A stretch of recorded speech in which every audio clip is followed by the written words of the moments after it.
Hi everyone. Okay, my name is Ezir. So basically I'm from Stone Group.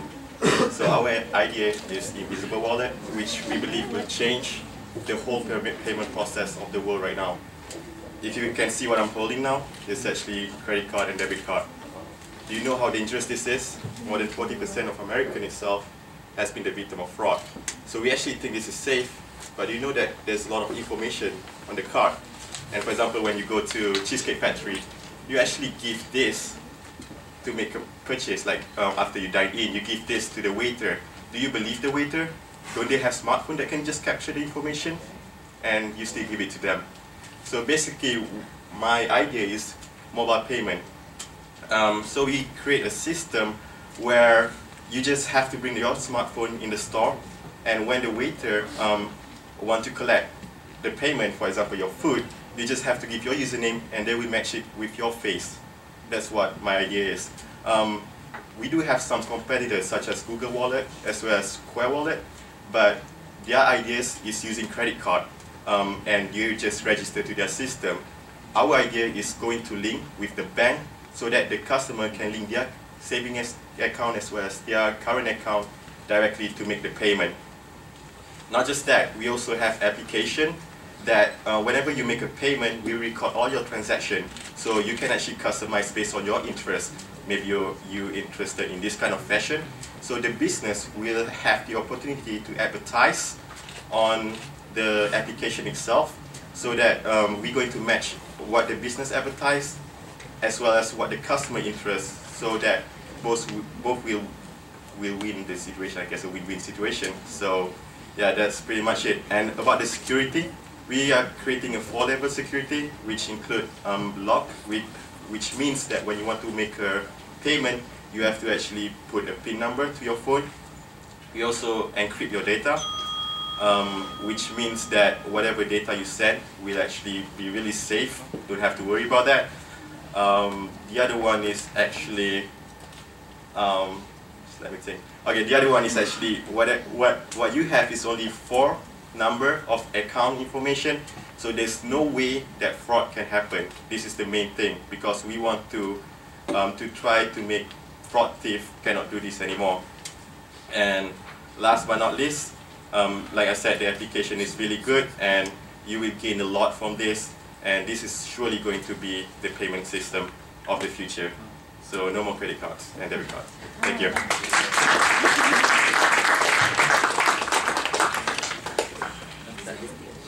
Alright, Ezir, okay.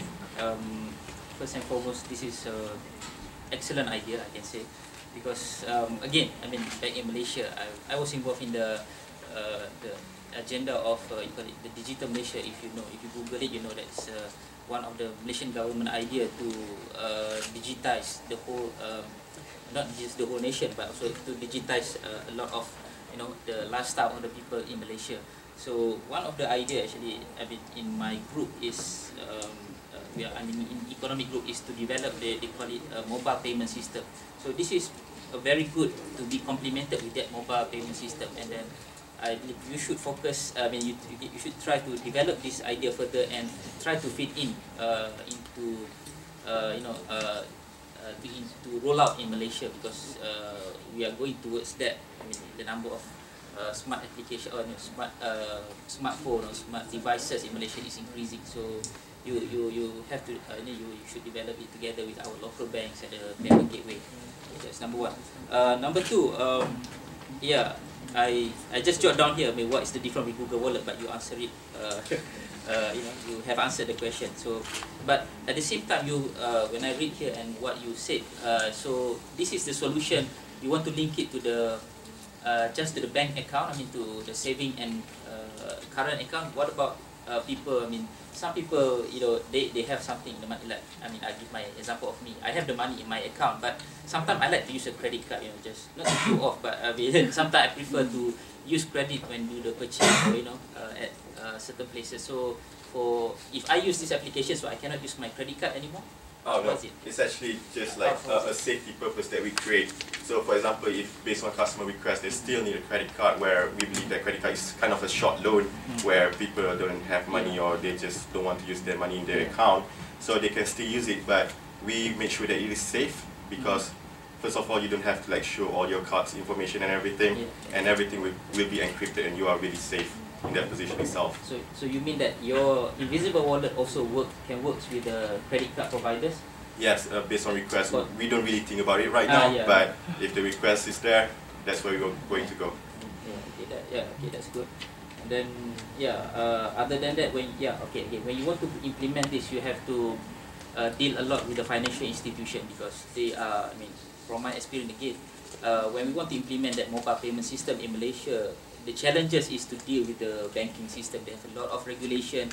You cannot do this. I mean, if you go around their system, then they're starting to think that you want to you want to cheat them, or so you have to ensure that your implementation of this system follow what are the existing rules and regulation of the financial institution, as well as the our Bank Negara Central Bank. So I mean, this is very important, because like monetary transaction is one of the sensitive thing. I mean, I think maybe everywhere, so that you want to make sure that there is no element of cheating, easy to replicate everything.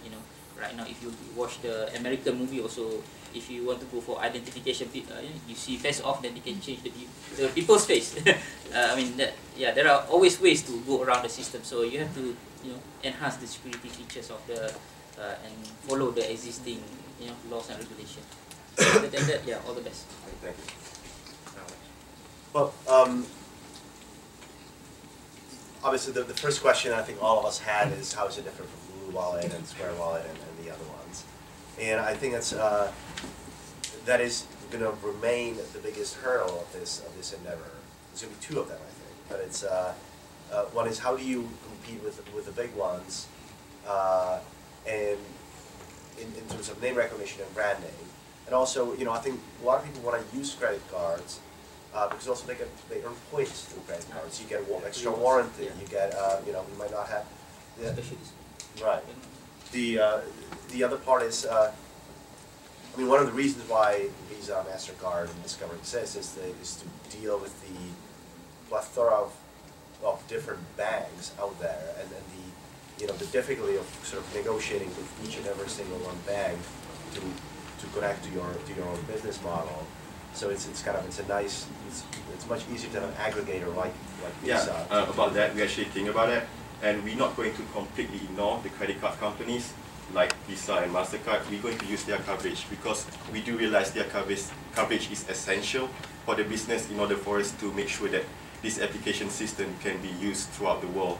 So it's not that we're going to ignore, it's just that we are trying to not have this credit card, just that we are trying to use their coverage system in another deal, so that they can still supply their coverage system, but we are going to focus mainly on bank, on matching up with the savings and current account with the payment system.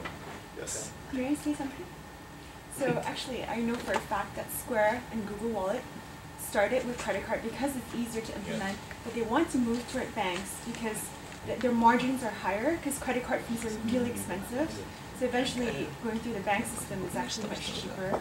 So I think you're on the right strategy. So yeah, good idea. So first question, I thought you said there was something, is there something you have to have in the store as well, or not? Oh yeah, basically the banks and the credit card, we play a big role in this.